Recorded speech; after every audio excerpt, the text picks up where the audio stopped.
Alright, I just wanted to show you guys the list before we begin.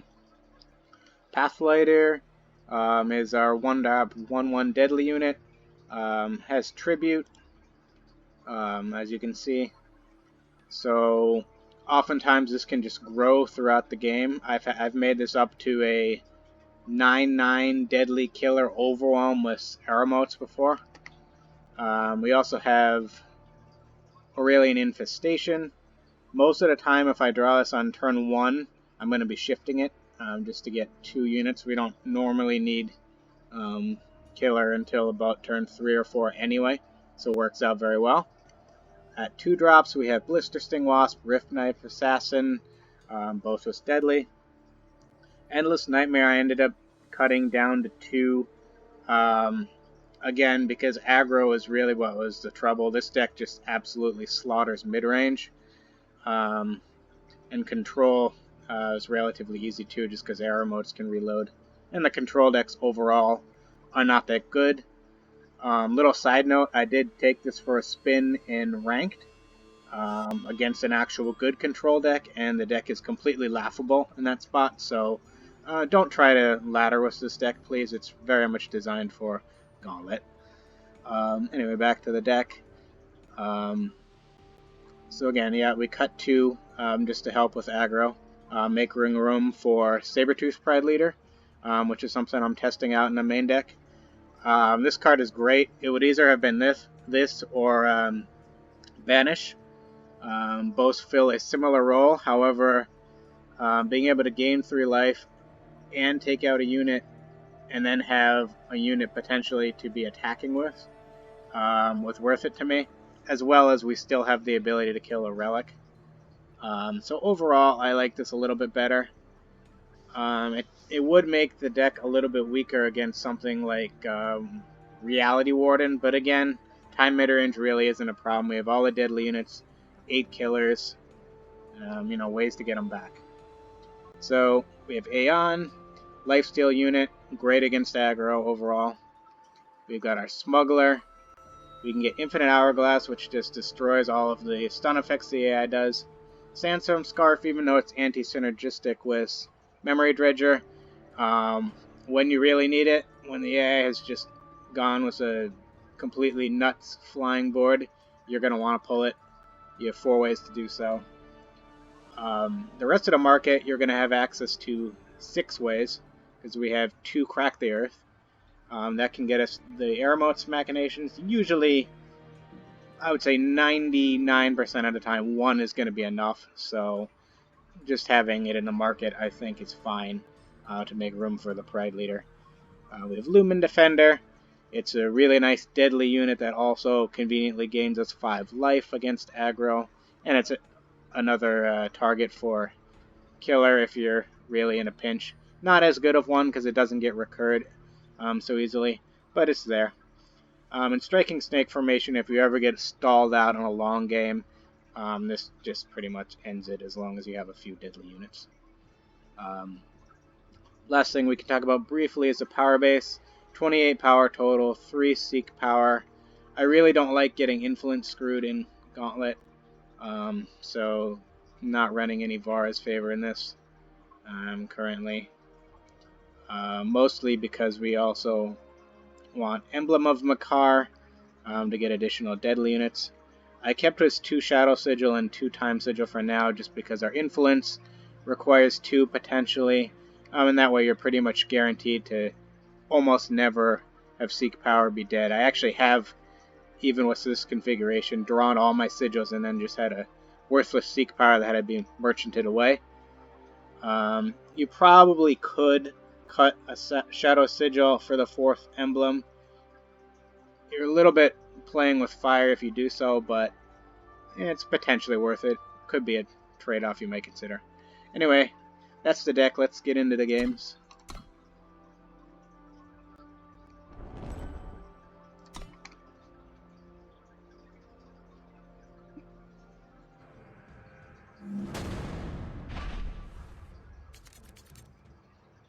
Alright, we're up against Wind of Destiny. 5 power in hand, one of which is an emblem. Got a 2-drop Memory Dredger. Winds of Destiny is not an aggressive deck. If this were an aggressive deck, this hand would just be a snap mulligan, because if the opponent just has any kind of torch, or heck, even a char, we're going to end up doing nothing and just getting completely overrun. But I believe, even though this is 5 power, on the back of a Crest and Emblem, we can keep it. It's not a great hand, but you never know what we're going to redraw into.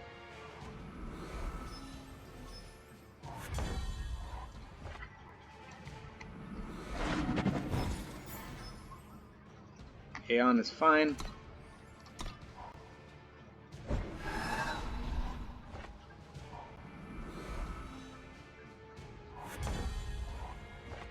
Now here's an interesting situation with Diplomatic Seal.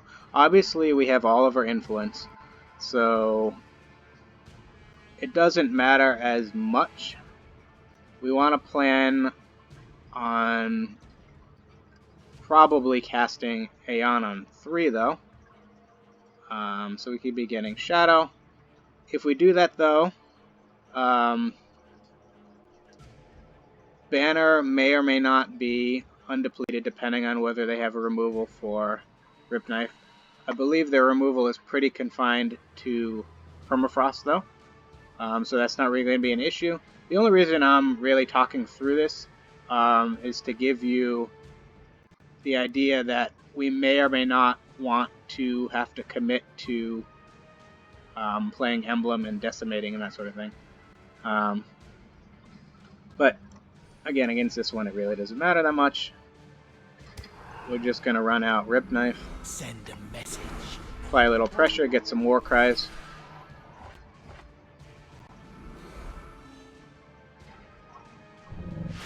And yeah, okay, they had Static Bolt, actually.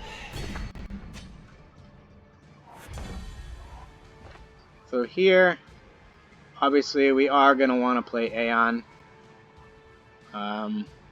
Which means that we really can't decimate, because if we do, we're going to be going down to 2 power. I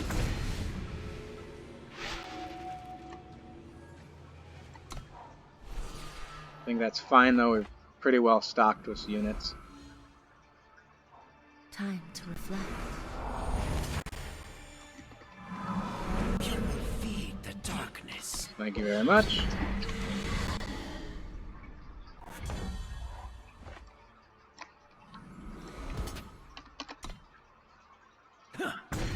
We also have Memory Dredger, so hopefully we'll be getting that back.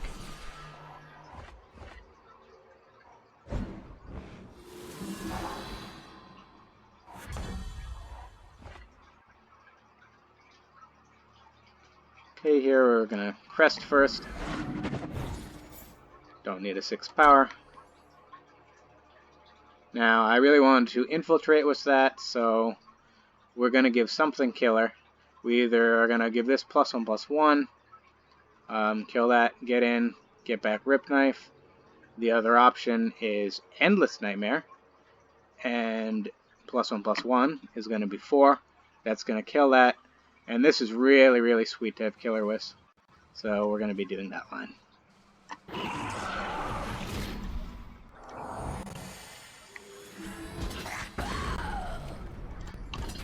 Get in. Now we're not going to pull that one because it's going to come back on its own soon enough. We'll be ambushing Ayan most likely next turn, so we'll take Ripknife. Send a message.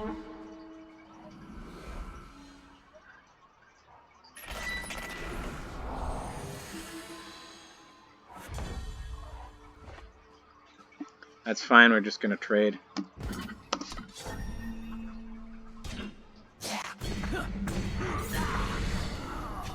And get it right back. Send a message. We have the option of either one ambushing at the end of opponent's turn. I'll most likely only do Prideleader if they play a Relic. I can't off the top of my head remember if they play Obelisk. If not, I'm just going to play Ayan. So I think the probability of them having a relic there, given that they played Crown Watch last turn instead of Obelisk, is low. So because of that, I'm going to use my power efficiently. I'm going to play Blistersting and just commit to Ayan. It does mean we didn't get back the Endless Nightmare, but I think that's fine. We're really under no pressure at all on this board, and I'd rather just play out my hand. Here we're not going to attack with Ayan, actually, because I don't want to give the AI that particular trade. Although let me run the numbers here. If he blocks 5, 6, 9 damage. Yeah, we should just be getting in.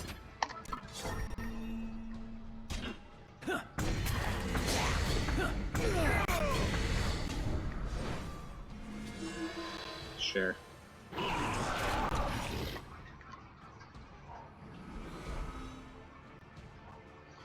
If the opponent had been at a higher health total, though, we would not have attacked with the Aeons. We would have just waited. They would have almost 100% traded with Ripknife, and if not, we would have killered with Endless Nightmare eventually.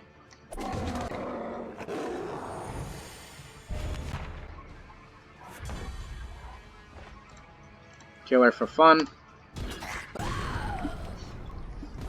Get in, win.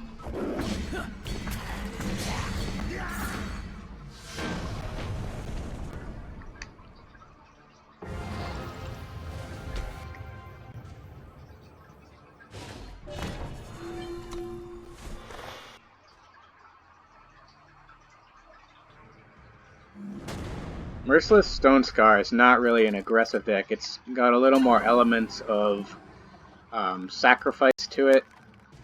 It runs that 2/2 for 2, forgetting the name, that generates a 2/2 weapon on it. I think it does have a few charge units, actually. I think it has Soulfire Drake, but that's not until turn 6.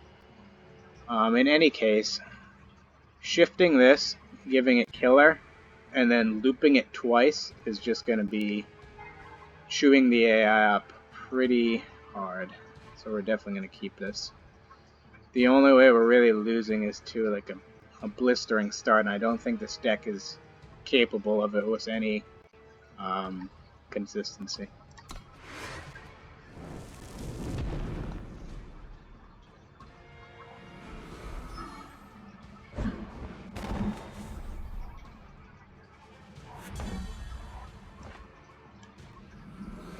Here the decision is between Pathlighter and Auralian Infestation. It's a pretty easy one. We just want to get as many units as we can on the board with Deadly. And the shift is a 3-turn clock. So we're going to start it now. Also, we really would not want to run this out and risk it just getting torched without first getting a Xenan initiation on it. So that's just not even a consideration.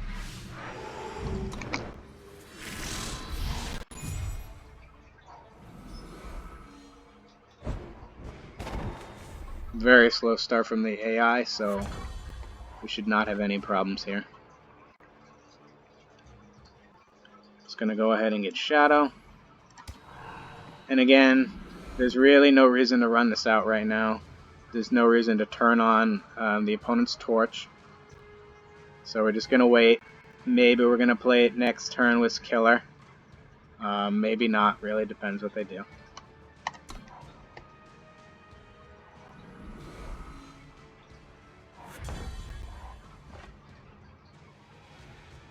Alright, in this spot, I'm going to want to get a little bit of a board presence on the board. So I'm going to go ahead and decimate the emblem. And just play that as a 2/2 unit. We're not going to give it killer or anything like that. And yeah, it's most likely going to get torched or something, but you know, we have plenty of action with this hand, so I'd rather just get a little bit of pressure going.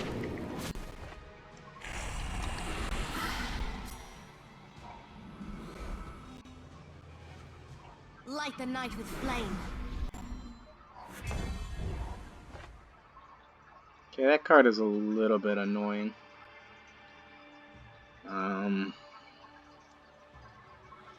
It's going to be a pretty unavoidable 2-for-1, I think. However, we'll now be able to run this out this turn as a 3/3 deadly, which is actually a legitimate unit if he doesn't have removal, or if she doesn't have removal, rather. So I guess we'll allow that trade. Well, it's kind of a bad spot, actually. If we trade off here and then we were to play this as a 3/3, we would have to slap a Xenan Initiation on it right away, make it a 4/4 to take it out of the torch range, because we know they'll have a torch, obviously. And maybe that's okay, because even if they have Annihilate, you know, we can bring it back with Shadowlands Guide. So I think I like that play. You'll notice how important it is to plan all of this ahead of time. We're going to need 3 power to make that play. If I had played the Crest, we would no longer have that possible decision. We're just going to ace space.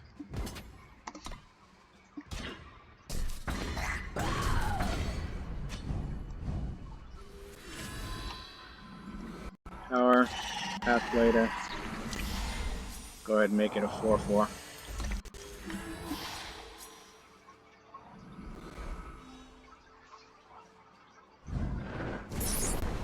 That's a nice use of a torch. Trading a torch for half a card works for me.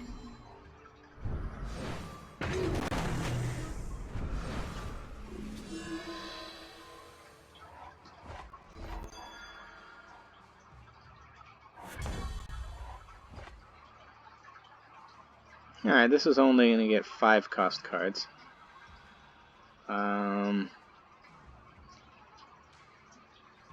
We probably will end up getting arrow motes at some point, but right now I don't particularly want to put anything back. I think what I want to do is just chip away for 5. I'm going to cycle Crest, and I'm going to be looping this as soon as he can deal with it, and just as soon as she can deal with it, I'm just going to take out all of her units. And then eventually we'll see if we hit the 5 power, we'll get arrow motes.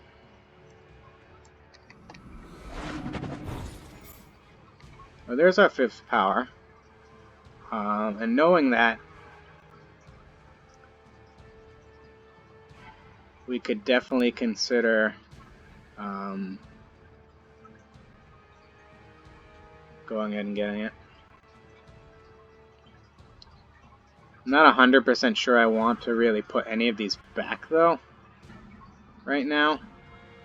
So I may just try to play the longer game and just bottom this, because we have, 3 or 4 turns before we're going to need to draw that 5th power. Should be very easy. Probably we can wait 5 or 6 turns, honestly. So I think I'm just going to take the value play here and bottom it.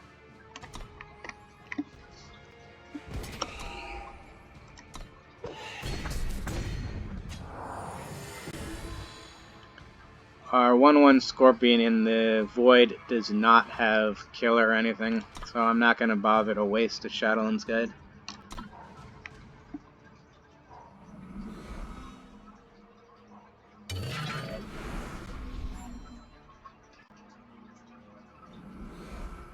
Alright, I wasn't particularly looking forward to killering that and getting 2 more units, but since they've gone ahead and wasted their cudgel, I don't mind it at all.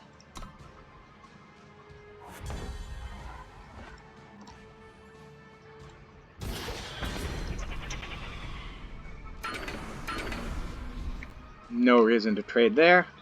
Now, guess what? A unit has gone to our void this turn. This way. That will be the 6/6. Again, not going to waste it on a 1/1. I'm just going to pass here.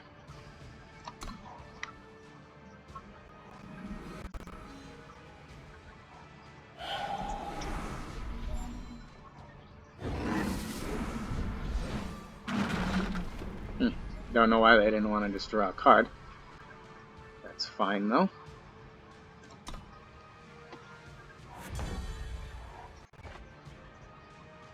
Again, I'm just going to go for the value play. I'm going to make a 2/2, play Ripknife, killer that, and just hold.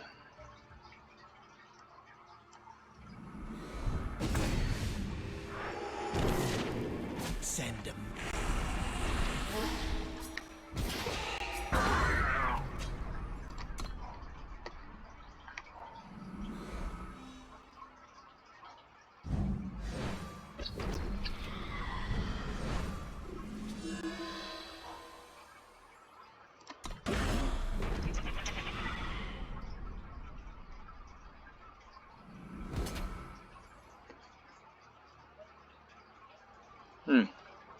We actually, let's see, we have 8 damage on the crackback. We could consider snapping in Crack the Earth and just blocking here if we don't want to use one of our deadly. Or we could take the 5. I kind of want to keep this kill spell and the Shadowlands guide though. So what I'd really be doing is just essentially turning this into a torch. And I don't want to get rid of my access to the black market.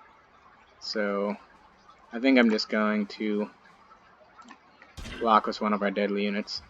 Yeah, they get the chakra back, but that's one less unit now for drawing a combust. It'll make it a little bit more difficult.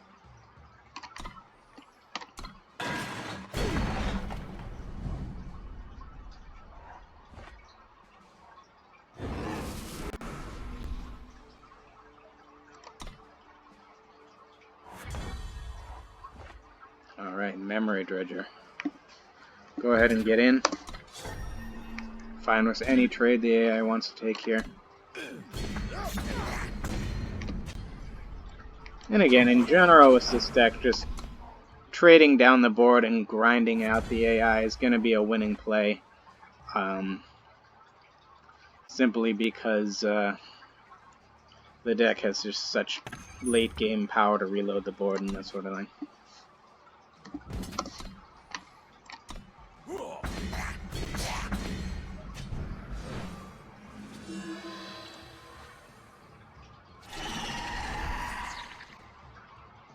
And yeah, This way. doesn't really matter. I probably should have taken Ripknife Assassin with Memory Dredger, and then Pathlighter just with Shadowlands Guide. So that's a little sloppy, but it really couldn't matter less what we do at this point in the game.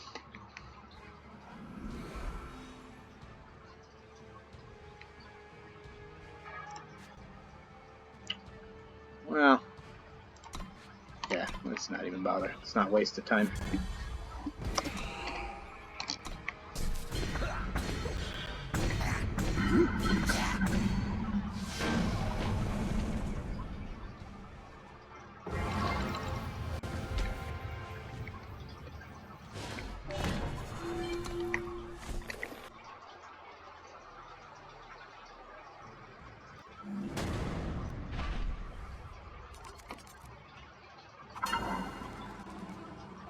Okay, we have 2 power on the draw,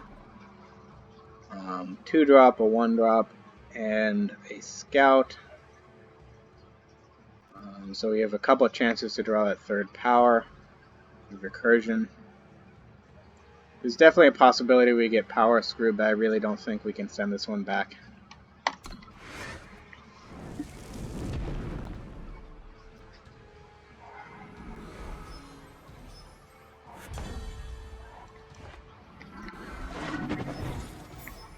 Don't really need another 1 drop, I just want power.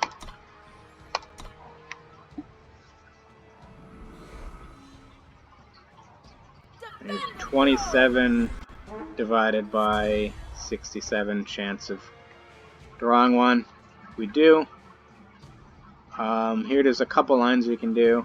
We could play Ripknife Assassin, and then almost certainly we want to just take the trade if offered. or we could shift 4 units into play.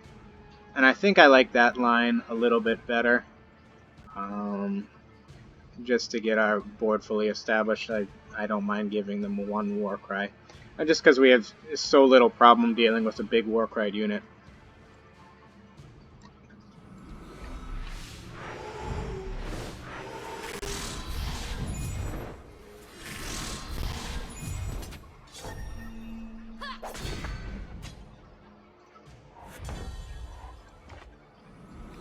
Again, we'll let them get another Warcry. Hope that they don't have Finest Hour. And look to snap off a nice little Ayan.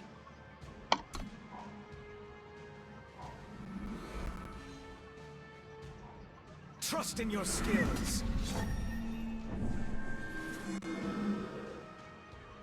Alright, I guess we're gonna have to trade. That's fine though, I think. I'd rather just take care of the Aegis unit before it gets out of hand, and we have plenty of reload value. You will feed the darkness.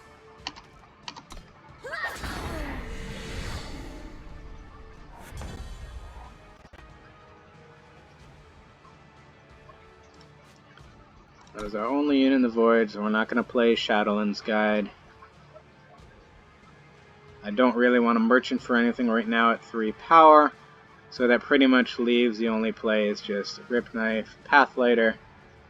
It's not that important to try to make this into a 3-3 right now. They don't have any sweepers for dealing 1, so we'll just play out the hand. Send a medic. Trust in your skills. Alright, double commando is probably one of the ways we could lose this game if we don't draw a killer.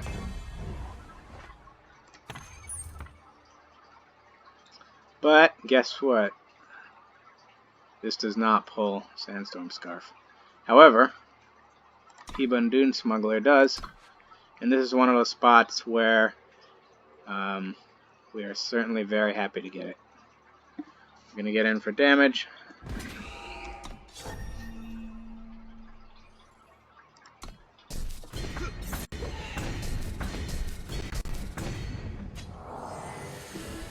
We're going to be snapping this one in, end of opponent's turn. We are pretty far away from Crack the Earth. We only have, again, 25 divided by 63. That's going to take a while. Not sure exactly what the math is. I think on hitting it by turn 5, it's probably like turn 5 or 6 is probably like 20-25% at most. So I say we just probably still keep Memory Dredger even though it's going to be on the ground, and we'll look to get rid of Crack the Earth. But it's not like it's a slam dunk decision or anything.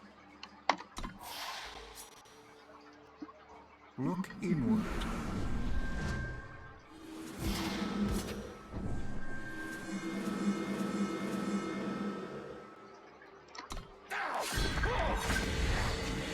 The fruits of paradise.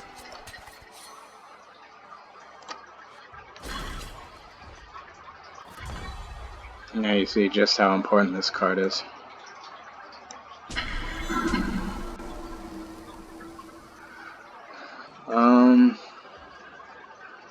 Yeah, I guess I'm fine taking that trade.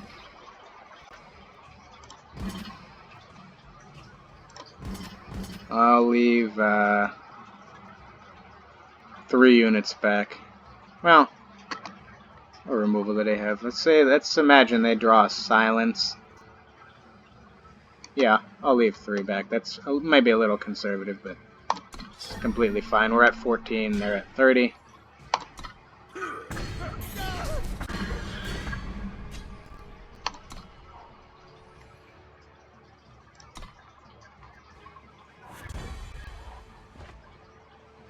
Obviously not attacking here.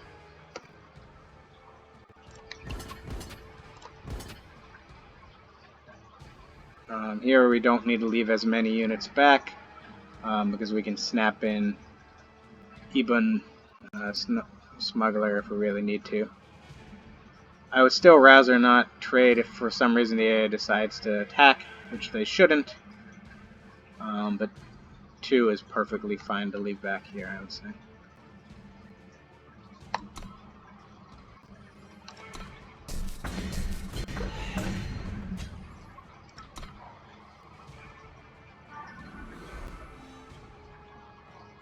Let your spirit rise. The fruits of paradise.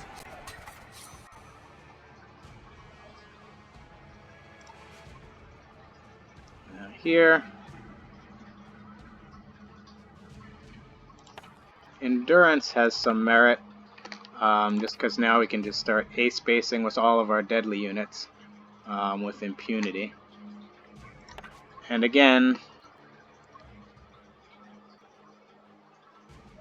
the question is, are we going to need arrow motes or snake down the line? And actually we might. So I think I might just put back memory Dredger. I don't think we're going to need it. I think I would rather, at this point, keep Crack the Earth, just in case we're going to need it, and just take Endurance.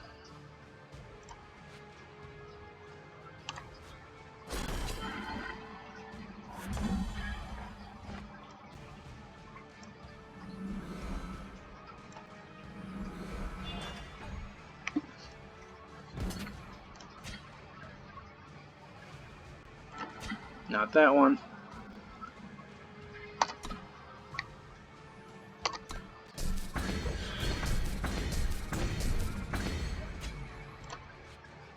Yeah, we don't have any 1-drops right now. And yeah, they're really, I guess, challenged by law. I don't think this deck has challenged by law. There's really no other outs. Should we preemptively grab Striking Snake? I don't think so.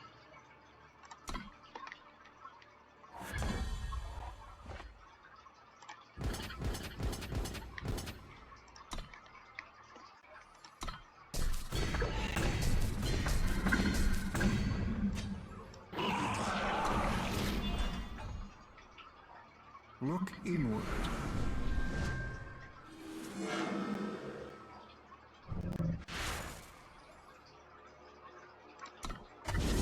Nicely done, AI. Nicely done.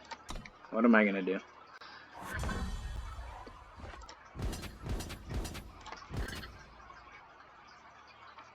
Has to have revenge, of course, but I gotta get through somehow.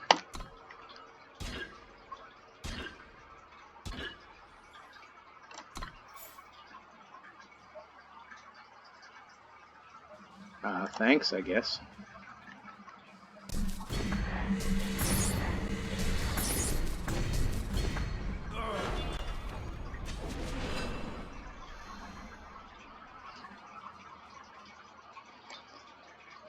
Sure, we'll just run it out. This way.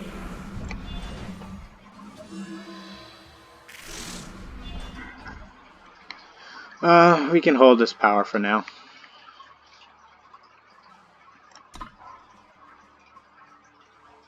Look inward.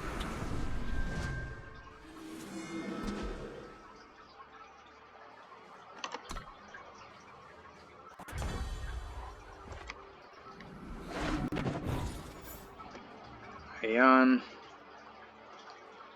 doesn't really do anything on this board, to be honest. Deadly, deadly.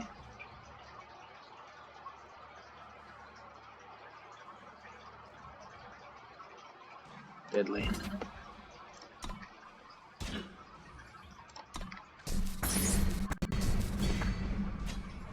Now, what do we have as far as setting up for arrow modes?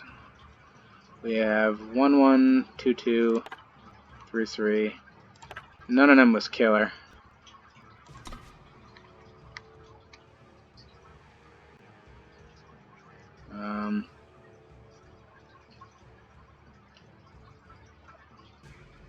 Guess we should be considering grabbing striking snake formation at this point. So yeah, we'll do that at the end of the turn. Watch and learn.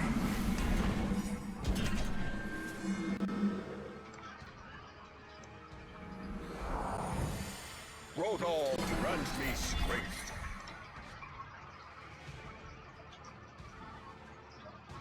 Now we're gonna grab. Right, he's about to kill the merchant, so we're actually gonna grab arrow motes. This will be fun.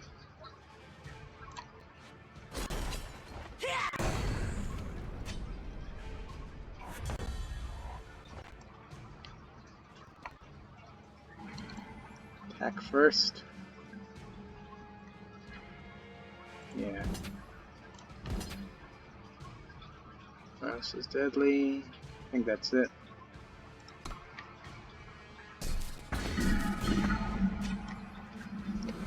One drop, 2 drop, merchant. Send a message. The fruits of paradise. Put back Ayan. Grab striking snake. Hopefully break this board stall a little bit. Adapt to survive. There may have been a more efficient way to get this game done. Let me know if you spotted any way to pull this off without compromising our win rate with a faster line.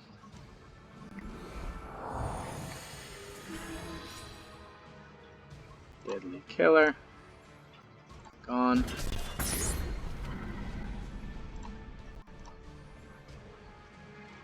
Gone.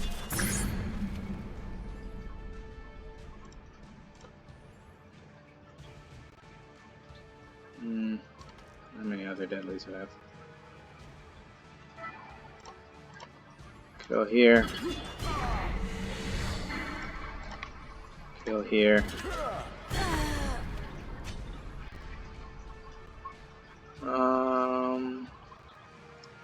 I want to do it this way.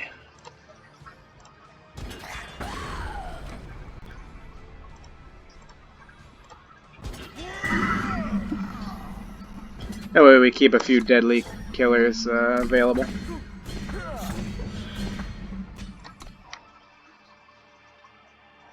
Take it, it's yours.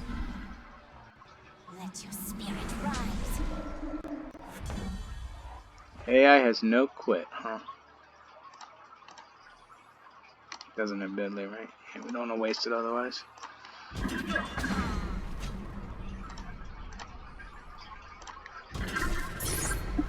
And game.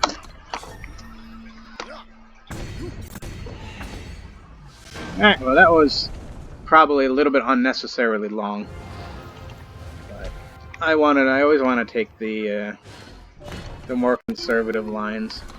Especially when I'm recording a video and I want to get some wins.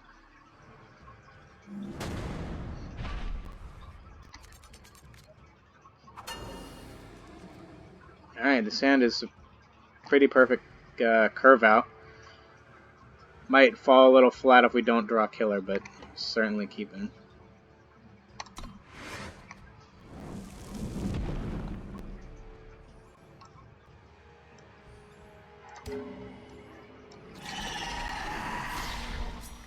Could also end up losing if they manage to fill the board quick enough and then drop an obelisk and we don't draw our Prideleader. I suppose we could lose that way too. Very happy to trade off a deadly unit with Initiate to slow them down.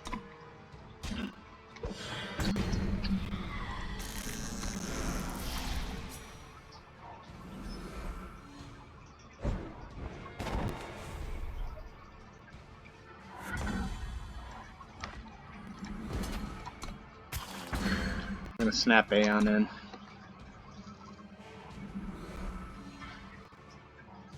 Close your eyes. Listen. You will feed the darkness. Alright, attacking here gains us 3, and we take 2 on the crackback, which is a net gain of 1.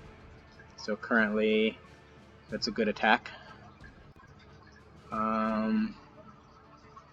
This is probably like the most useless card to kill her right now. But we certainly could do Pathlighter plus killer, just to have Shadowlands Guide available. And High Council, I believe, does run some silence.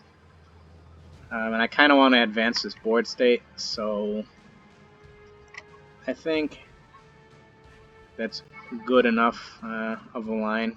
And when we draw the 4th power, Memory Dredger hopefully can do something. This might be a little bit of a greedy play, but it will certainly speed the game up if the AI doesn't draw the right way.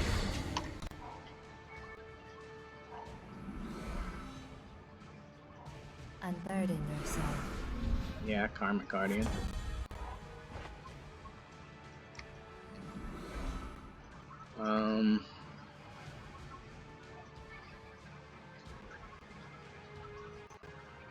We have a blocker for Karmic Guardian, so they can't attack. They gain 1, we gain 3. I don't even know if that's honestly that worth it, but simply because I'm trying to be the beatdown deck, but I guess it is. Debatable.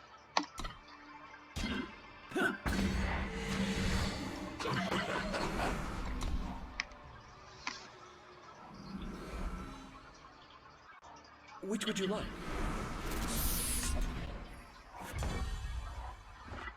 And we're going to get rid of that pesky Karmic Guardian. And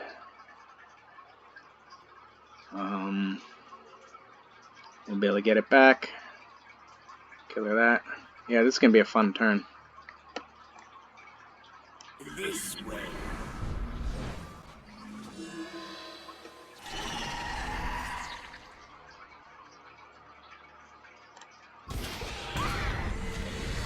Might have been defensible to attack there first and offer the trade, and then get that back a little bit bigger. I don't know.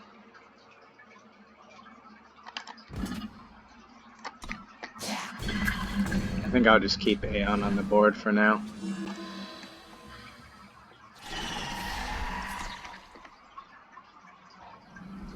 It's actually a bit unfortunate for us that this was a 2-2 and not the 1-1, because I would have rather it died and then come back for another killer.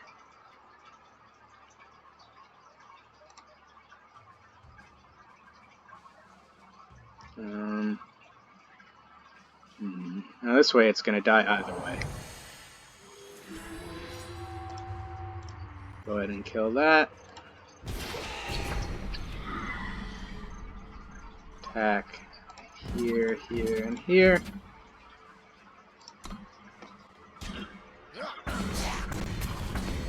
Completely fine with that trade. We have a killer unit available. They haven't shown any Desert Marshal at this point, so... And their health total is getting to be very low. Vanquish is not going to be a winning play.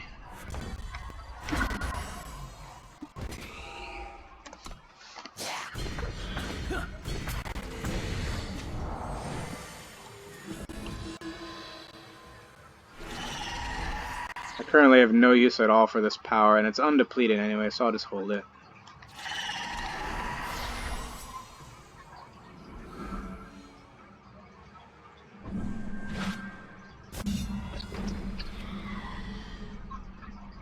Close your eyes. Listen.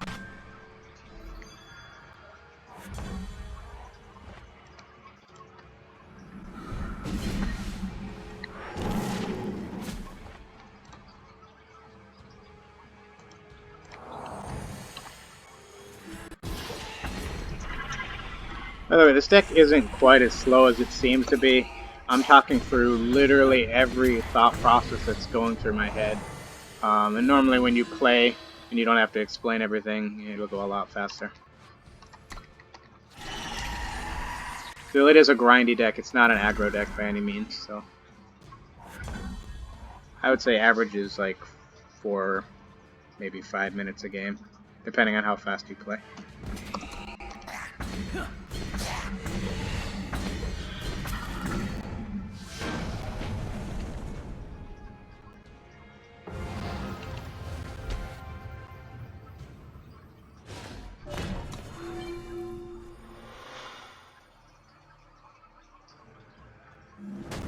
Xenan Devoured. I believe that's a Xenan life-stealing deck. Alright, 1 power is not where we want to be, so we're at the mercy of the mulligan. Sand is fine.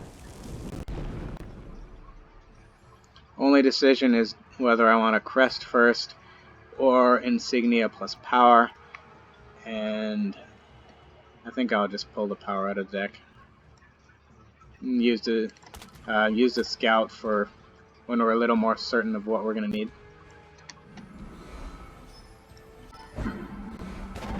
Here we have enough influence to get Edict of Makar online, so we're going to take the time on the off chance that we draw Amber Waystone for a couple life gain.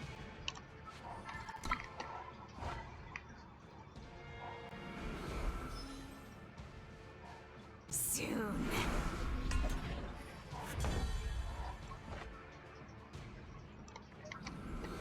Oh, this is going to be a guaranteed blocker for next turn, but I really don't mind taking 2 and then being able to crack back with Ripknife.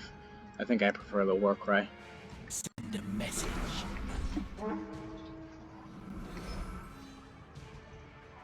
I bear a message.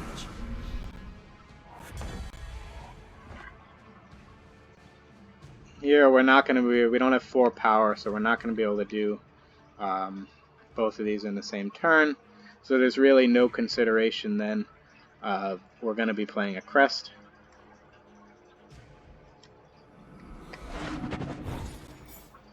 Pathlighter is pretty unnecessary on this board at the moment. If I had a Shadowlands Guide or a Memory Dredger, I might consider it, but again, we have Memory Dredger can get the 2 drops, so without that, I'm just going to bottom this and look for a more impactful card. Now the question here, do we want to killer the 2/2? And I really don't think we do. We need to save. We only have 1 killer. We need to save it for something more impactful. Like, what's her name? The 3/3 that gives the board +1/+1 when you gain life. Kind of blanking on the name. So we'll just offer up a trade, which the AI is pretty guaranteed to take.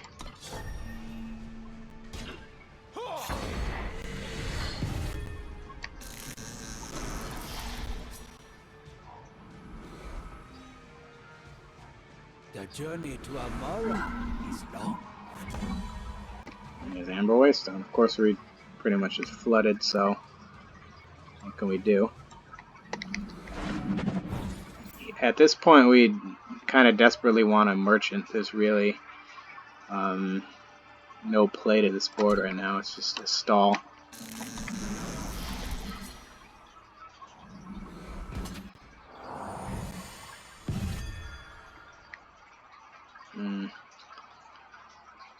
I guess we have to just trade because that's just going to grow indefinitely.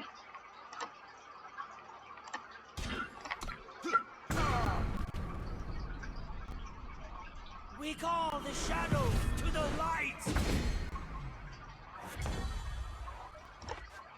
Alright, now we need 1-drops. Go ahead and gain some life.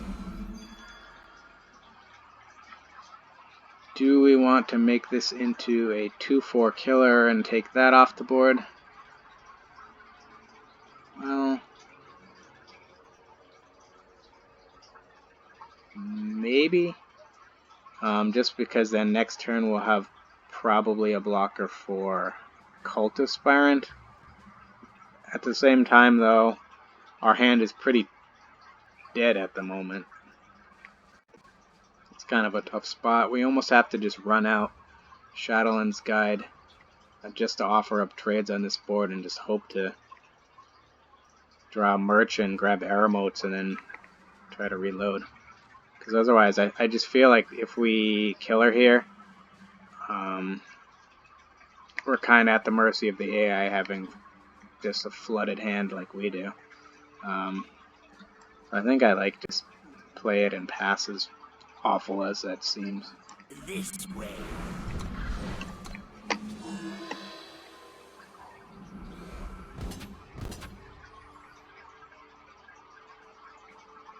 Yeah, I guess we take the one that's gonna get bigger with Overwhelm. They don't really have a life source for this right now. And I need to keep a unit alive. And the multi-faction one is harder to kill. I don't think they have a kill spell that can hit it.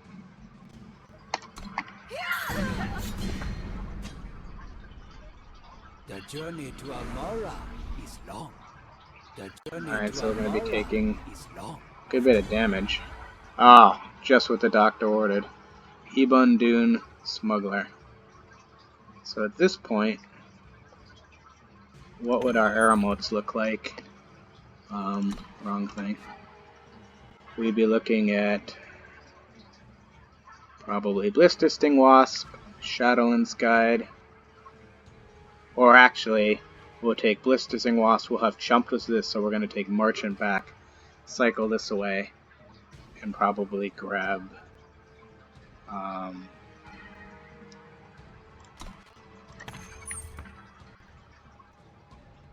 either Striking Snake or Lumen Defender. I can't quite picture what the board's going to look like. In any case, though, the decision is obviously just pass here.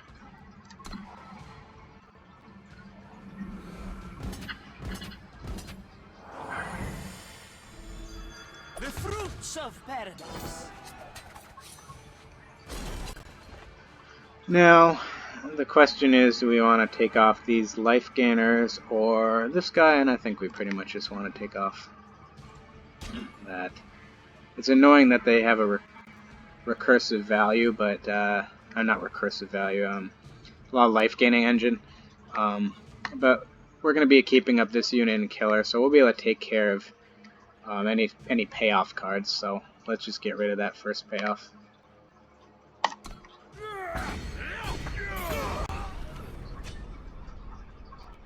A gift of the shadow. Umbred Reaper, huh?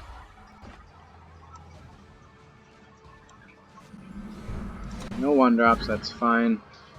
Take the flyer. Definitely take the smuggler. Fruits of paradise. That.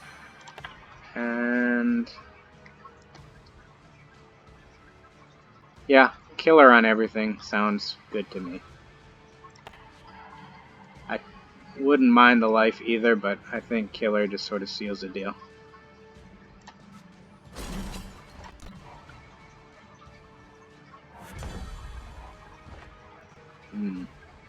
That's a good card to have drawn. Alright, so if we do play Striking Snake now, we would take the 2-4 into the 3-2, 1-3 into a 3-2, and 3-3 there. So that is going to get rid of our entire board. So I think I would probably... I'm not really under much pressure right now. I think I'm going to like to snap in Saber-Tooth Prideleader.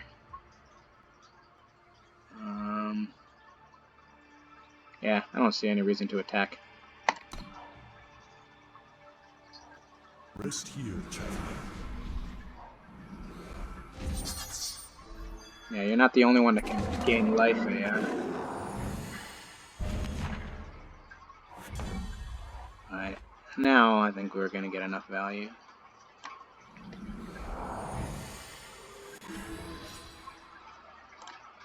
Alright, let's just clear this off. Ouch.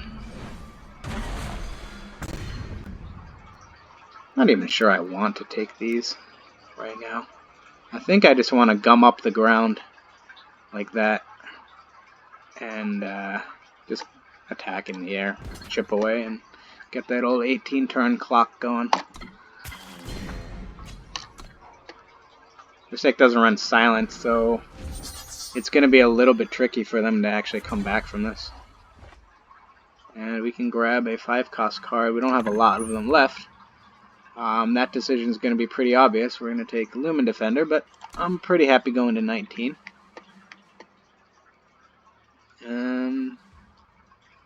We don't have enough power to do it all in one turn, so I guess we'll do it at the end of turn.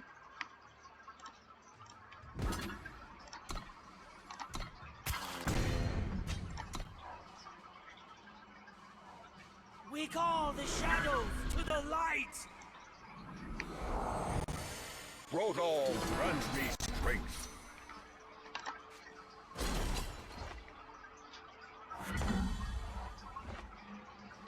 That is a really, really good card to hit. Because now we can just grind away. And see, like, that's another reason why I cut this down to 2. We don't really need as many of them. Like, it's a really nice card against some decks. Completely unnecessary against others, and just often can even get value in the late game. So 2, maybe 3 is probably right. Like, I'd like to be able to fit 4, but we just really need to focus more of our efforts on making sure we're solid against aggro. So let's take this guy out. And again, we'll just patiently chip away. Sometimes I really wish the AI would learn when to concede, because they really have exactly no chance in this game. I don't even need to play Lumen Defender. I'd rather just hold up the power and just be able to start chewing up that board, so.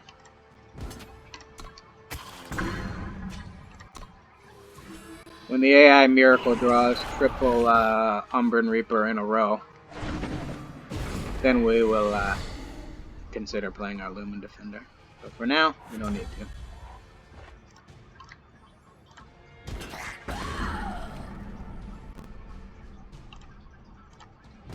4 damage. 3 damage, I guess, because he might attack back. That's fine.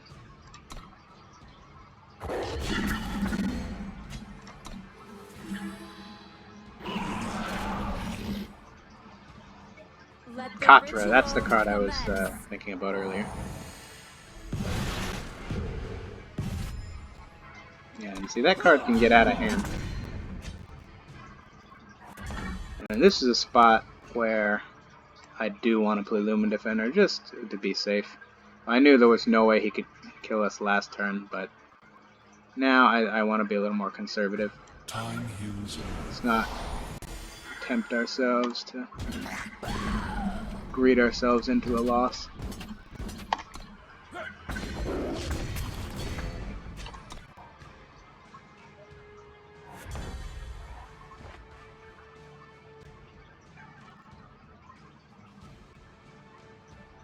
Alright, that's good enough.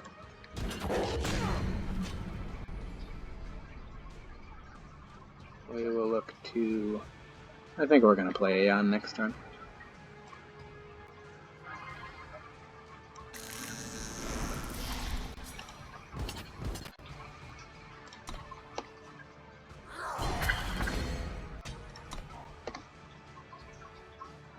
You're worth more dead than alive.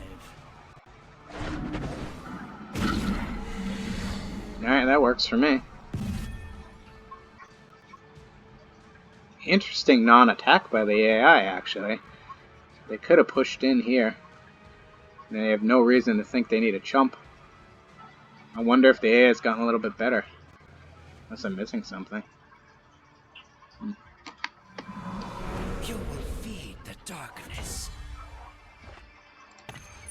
Market cards. At this point, we've hit the market so hard. The only thing that conceivably could be useful is Infinite Hourglass. And I think I'd rather have my killer, so...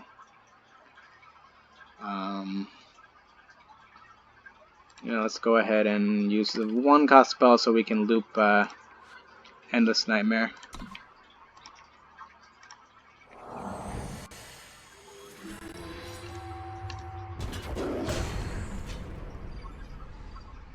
That was actually the wrong play. I should have given this one killer, only because we can push 3 more damage. It can't get recurred or anything, so that's why I was thinking it didn't matter. But that is a small incorrect play there.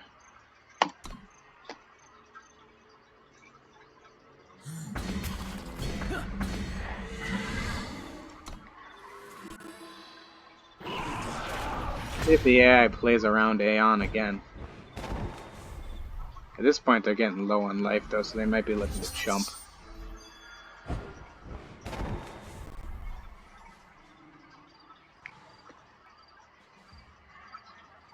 Guess we just hold it.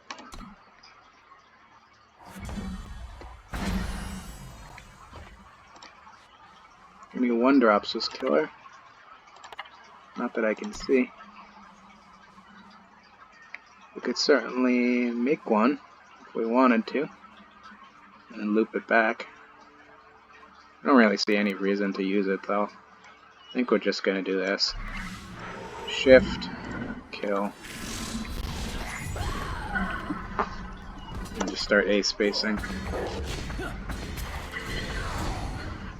Yeah, there's nothing they can do at this point.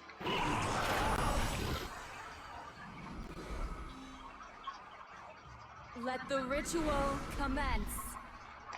Sure. The fruits of paradise. Why not?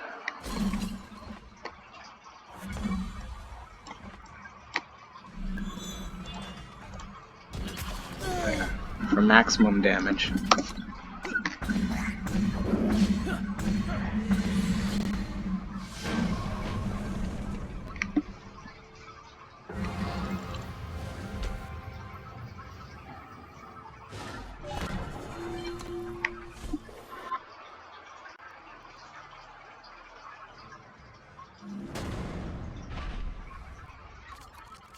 Rebel forces. Okay, this is one that has quite a few good aggressive units and then Ikaria at the top end.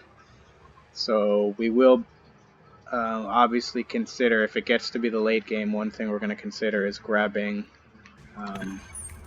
our Sandstorm Scarf if the need arises.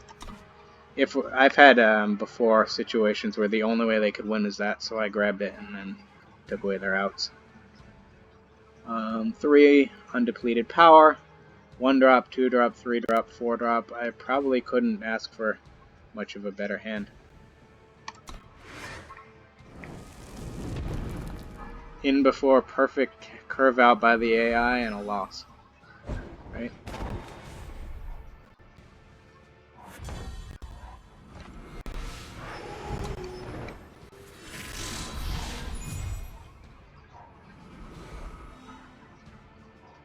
Defend the throne!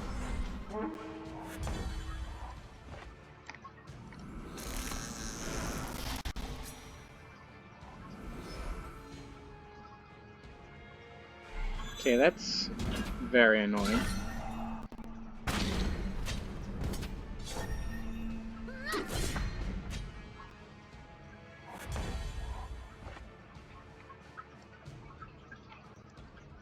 Well, maybe not that annoying actually, because as long as they don't have a finest hour, we're going to be blocking with Ayan, hopefully killing it, and then killing that on our swing back maybe.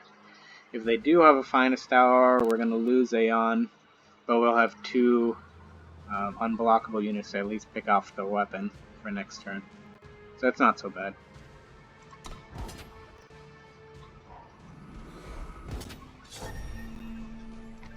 I think it's still worthwhile. At worst, we're trading Ayan for a finest hour. At best, we're just kind of getting a nice little blowout.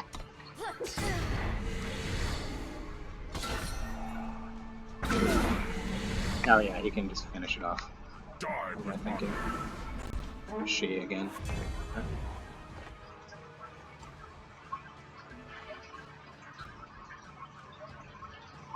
I don't think that we're going to want to decimate. I want to play Saber-Tooth, I think. Although it's close, because again, we could just play Ayan. Take the greedy play or not? Like, we're gonna draw power down the line, and we have killer. I guess we're gonna take the greedy play. Yeah, I think I'm okay with that, right? This could be my undoing.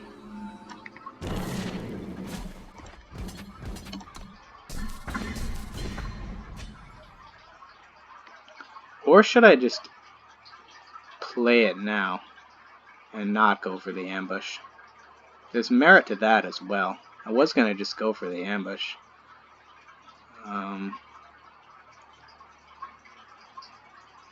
You know, I guess this is a safer line. Maybe it's correct. Are we going to need it for relics? I don't think so. Yeah, let's take the safe line. Sure. That way when we inevitably don't draw our 4th power for the next 8 turns. Oh boy. Take 9. Oh, but oh look, we have Killer and Deadly. Do we want Shifted, Scorpions, and Killer? Or do we want 2-drop and Killer? I guess Shifted, Scorpions, and Killer so that they'll be relevant at some point. Even though it's a little less power efficient.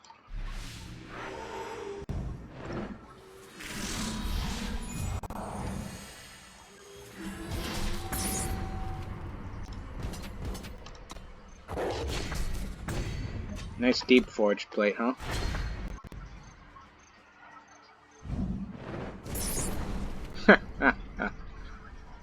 Ricano's weapons unmatched. Well, that's still a pretty good recovery, frankly. Oh, and another killer just when we need it. Quick draw, a big quick draw unit is kind of the only thing that can work on the offense. So I'd say this is probably an above average draw that we're most likely beating. So do we want killer on Blistersting or killer on Death Elemental? I think the answer to that is pretty clear. We're going to want a blocker for Icaria. So we're going to take Death Elemental, run it into that.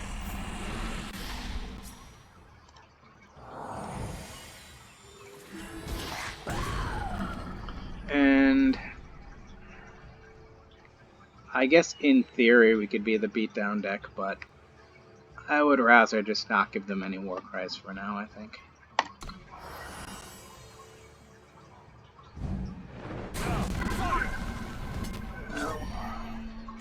Obliterate.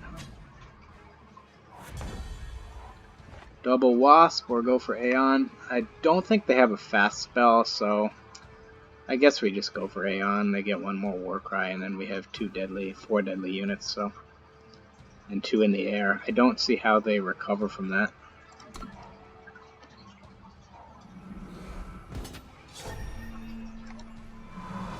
You will feed the darkness.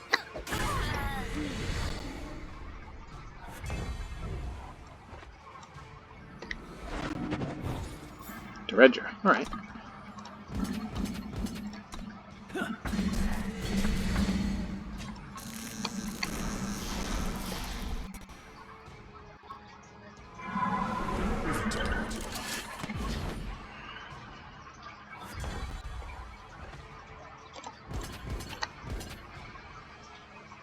Notice that we can't block with that, so there's no reason not to be attacking here.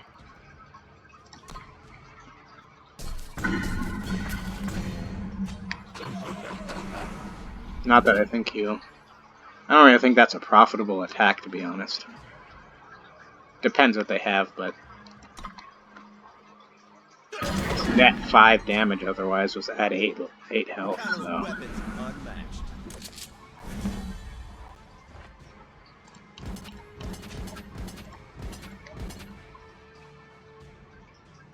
This is fine, right? We're going up to 19. Deep Forge plate would be 13. 3, 6, 7, 8, so he does have to block trade. We're going to get back a deadly killer, though, and then we're going to kill that. So yeah, this game's over.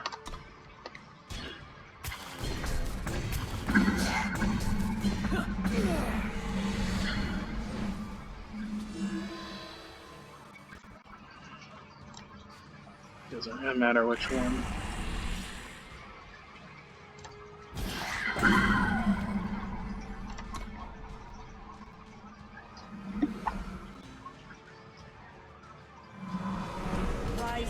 Yeah, and see, there's a Karya. Not gonna do much good.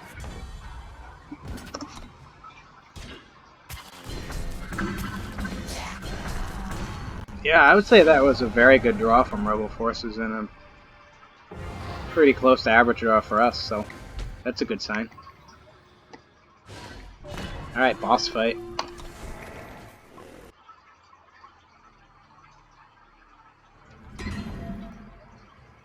Units get +1/+1 for each of their battle skills, so all of our deadly units are going to be a little bit bigger. Ripknife Assassin is going to be amazing. Let's hope we draw that one.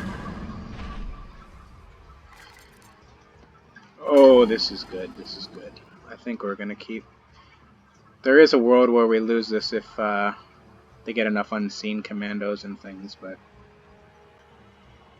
We have undepleted. Yeah, we're going to have to work with this.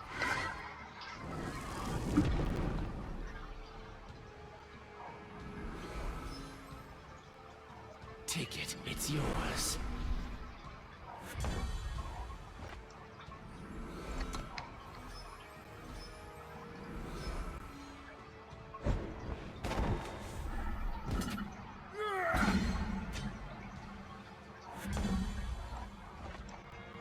Send a message.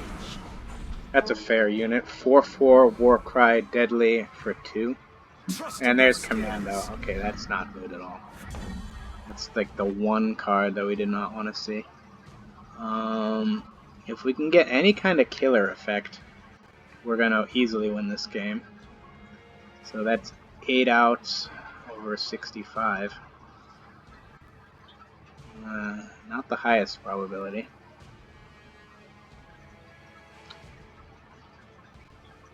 The good news is that we can gain a little bit of life back against that 5 while pushing 4. So it's not like we're completely screwed.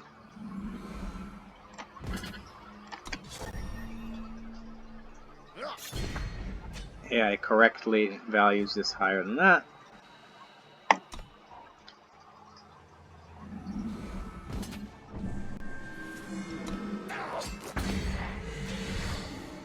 What is another out for us? Merchant plus Sandstorm Scarf is another out. So we actually have 8 outs. Or 12 outs? Yeah, 12 outs 3 times, maybe, is about what we're going to do. So, yeah, our odds are probably like 60% to win this game. Maybe a little higher. 62%. Favorable, I'd say. You will feed the darkness.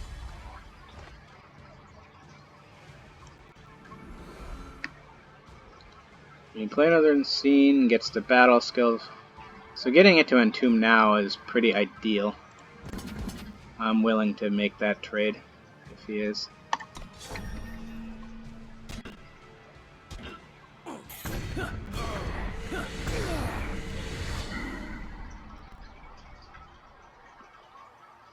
I guess we're going to take this line.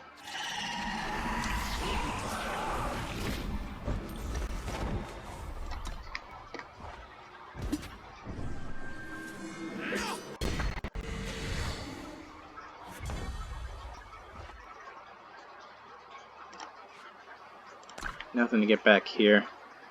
And we still are not low enough that I really need to ambush this in yet. I think I would rather play the more aggressive unit, even though it's not very power efficient. We'll hold the power, seeing what we draw. In the meantime, let's get in. Now, if the AI doesn't draw well enough, we really almost can race this board. The second commander, though, is going to necessitate a merchant hit.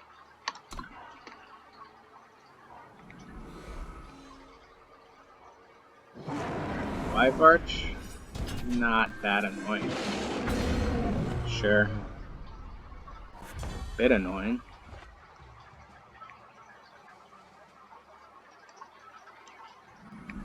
Interesting. Are they looking to trade? Odd non-attack from the AI. I don't think I approve of that line. They're getting very low on health. Do Do I shift it or not? Pretty close. I think we have a 1-drop in the void, right? Don't we? No, it's still alive. Okay. Eventually that's going to get traded off. We'll get it back. I think we're just going to play an actual deadly here.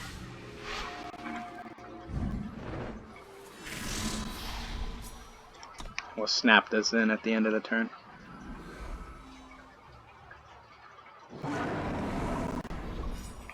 Wyvarch doesn't really get any value.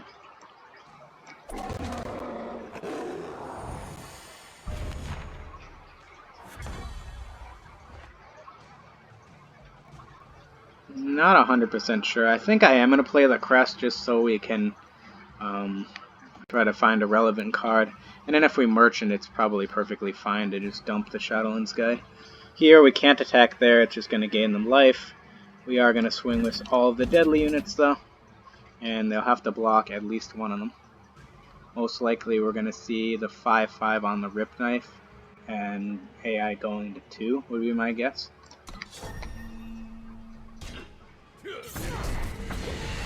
Okay, I think that was a really, really bad decision from the AI. That pretty much sealed the deal for us. For those who cannot.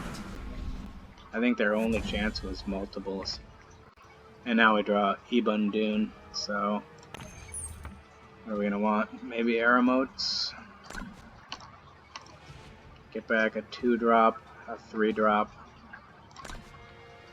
1-drop if he chooses to block.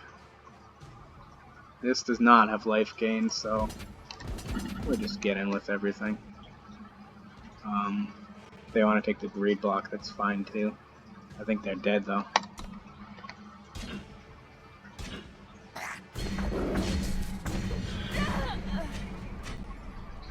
And yeah, we're gonna snap that in at the end of the turn. There's no way to recover here. Adapt to survive. The fruits of paradise. Alright, let's have some fun, shall we? Aramotes or Striking Snake? Striking Snake it is.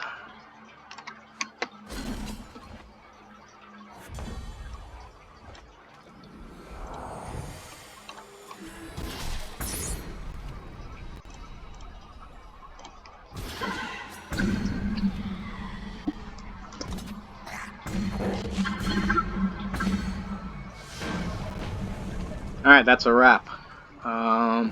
This particular version of the list is now 14-0. My other one, I believe I have 4 7-wins, a 4-win and a 2-win. The 4-win and the 2-win were both like very, very good draws from aggressive decks. Talking like multiple torches, annihilate charge units.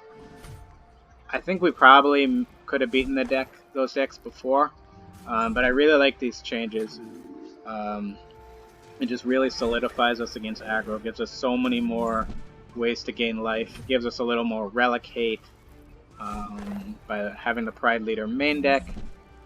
And I really don't think losing the couple of recurring Nightmare is really that big of a deal in Gauntlet. I think this deck has just so much grinding power to beat mid-range as it is.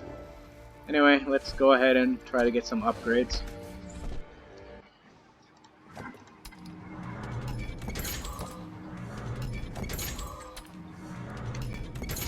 Never going to happen.